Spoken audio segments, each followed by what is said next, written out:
Satu tempat lagi, untuk orang yang tidak siap, digambarkan sebagai api kekal yang disiapkan untuk iblis dan para malaikat pengikutnya.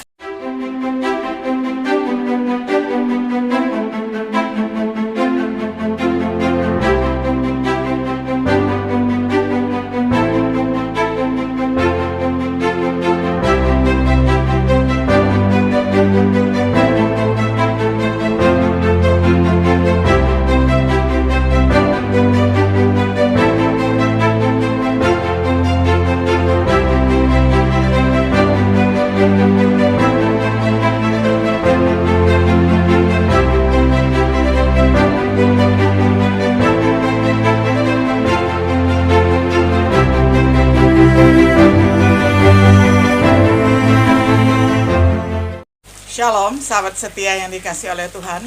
Apa kabar semuanya? Sungguh senang kita hari ini dapat berjumpa kembali di dalam acara Renungan Sahabat Setia. Pada hari ini kita tiba pada episode yang ke-71 di dalam serial pembahasan Kitab Matius dengan tema Penghakiman Bangsa-Bangsa. Kita akan baca firman Tuhan dari Matius pasal 25 ayat 31 sampai 46. Saya bacakan untuk kita semuanya. Ketika aku datang bersama para malaikatku dan dengan kemuliaanku sebagai anak manusia dan Raja Agung, aku akan duduk di tahta yang menunjukkan kemuliaanku. Kemudian para malaikat akan mengumpulkan semua orang dari segala suku bangsa di hadapanku, dan aku akan memisahkan mereka menjadi dua kelompok, seperti seorang gembala yang memisahkan domba-domba dari kambing-kambing. Aku akan menempatkan mereka yang aku tetapkan sebagai domba-domba di sebelah kananku dan kambing-kambing di sebelah kiriku.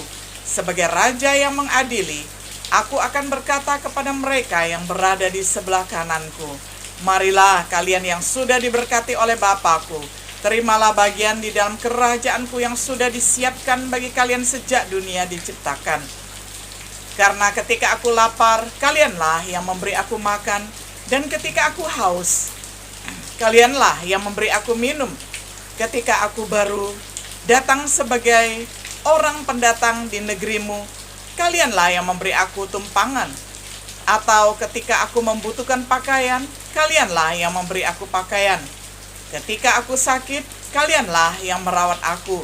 Dan ketika aku dipenjarakan, kalianlah yang mengunjungi aku. Kemudian orang-orang benar itu akan bertanya kepadaku, Tuhan, kapankah kami melihat engkau lapar dan memberimu makan, atau haus dan memberimu minum? Kapankah kami melihat engkau sebagai pendatang dan memberi tumpangan bagimu? Atau kapan engkau membutuhkan pakaian dan kami memberimu pakaian? Dan kapan kami melihat engkau sakit lalu kami merawatmu? Atau kapan engkau dipenjarakan dan kami mengunjungimu? Dan aku akan menjawab mereka, yang kukatakan ini benar. Setiap kali kalian mengambil kesempatan untuk melakukan hal-hal seperti itu kepada salah seorang dari saudara-saudaraku ini, bahkan kepada orang yang paling hina, kalian sudah melakukannya bagiku. Kemudian aku akan berkata kepada orang-orang yang di sebelah kiriku, hai kalian yang terkutuk, pergilah dari hadapanku dan masuk ke dalam api yang tidak akan pernah padam untuk selama-lamanya, yaitu tempat yang sudah disiapkan bagi iblis dan semua malaikat yang berpihak kepadanya. Karena ketika aku lapar, kalian tidak memberiku makan, dan ketika aku haus, kalian tidak memberiku minum, atau ketika aku sebagai pendatang, kalian tidak memberi tumpangan bagiku. Ketika aku membutuhkan pakaian, kalian tidak memberi pakaian padaku. Dan ketika aku sakit atau dipenjarakan, kalian tidak mengunjungi aku. Lalu mereka pun akan bertanya, Tuhan, kapankah kami melihat engkau lapar, haus, pendatang, membutuhkan pakaian, sakit atau dipenjarakan dan kami tidak memperhatikan kebutuhanmu? Dan aku akan menjawab mereka, yang kukatakan ini benar. Setiap kali kalian tidak mengambil kesempatan untuk melakukan hal-hal itu kepada salah seorang dari saudara-saudariku yang paling hina ini, kalian juga tidak melakukannya bagiku. maka orang-orang itu akan masuk ke tempat penghukuman yang selama-lamanya. Tetapi orang yang benar akan masuk ke tempat kehidupan yang selama-lamanya. Demikianlah firman Tuhan dari Matius pasal 25 ayat 31 sampai 46. Sahabat setia yang dikasihi oleh Tuhan, yang termasuk dalam ceramah di Bukit Zaitun adalah dua perumpamaan yang diikuti dengan adegan penghakiman. Yang pertama, perumpamaan ditujukan kepada murid-murid Yesus. Yang pertama mendorong mereka untuk waspada. Yang kedua untuk menasihati mereka agar hidup produktif. Adegan penghakiman menggambarkan bangsa-bangsa yang dibawa ke hadapan Yesus. Perhatikan bahwa bangsa yang dihakimi bukan murid. Bangsa-bangsa dihakimi berdasarkan perlakuan mereka terhadap murid Yesus. Mereka yang menunjukkan belas kasihan dan kebaikan kepada murid-muridnya akan diberkati.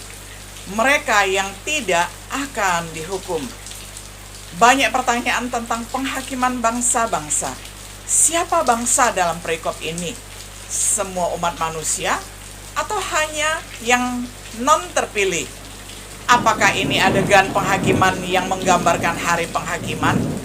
Atau mungkin itu merujuk pada keputusan yang menubuatkan penghakiman terakhir sebagai bagian dari ceramah di Bukit Zaitun?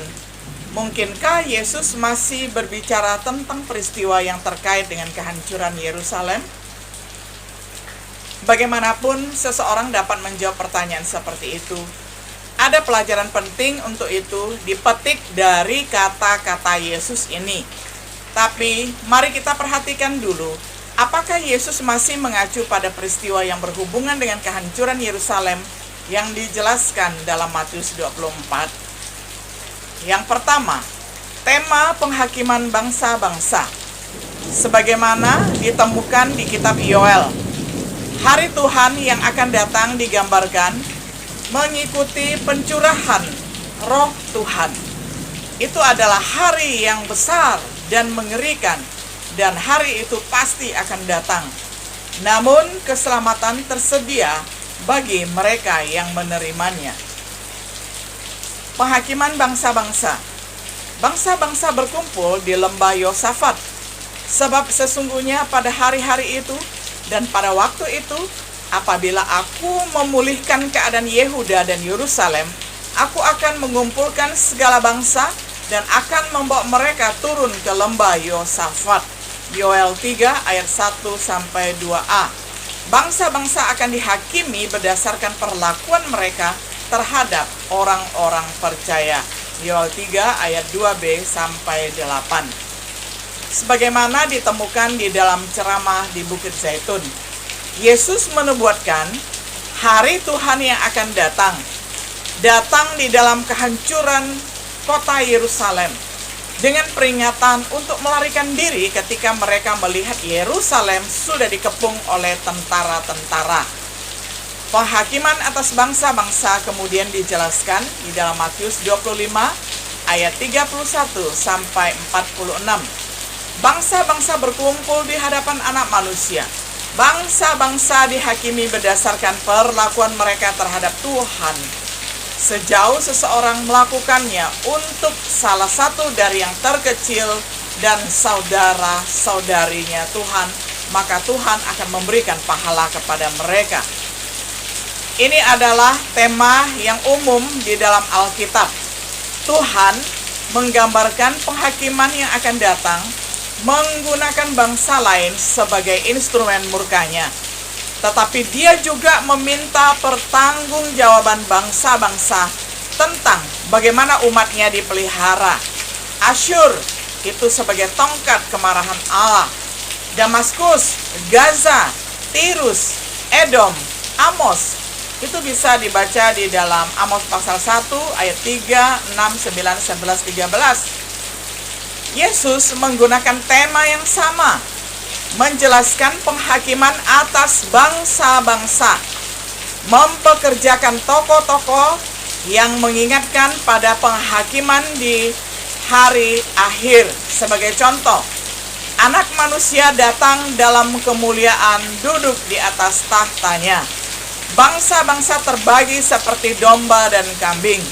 Penghakiman diberikan, diikuti dengan pemberian pahala dan hukuman.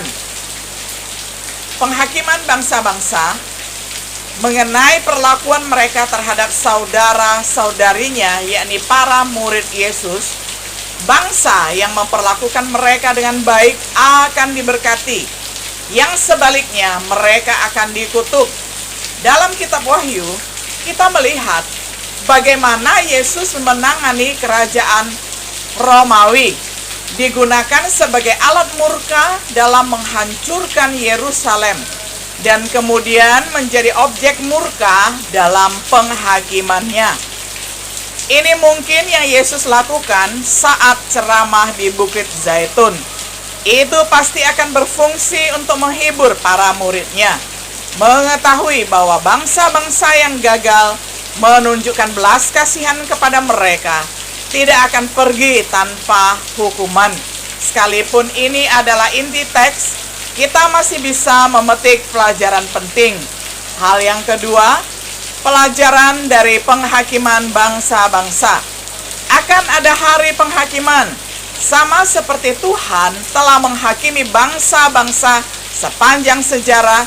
Jadi dia akan menghakimi dunia pada zaman akhir, pada hari terakhir.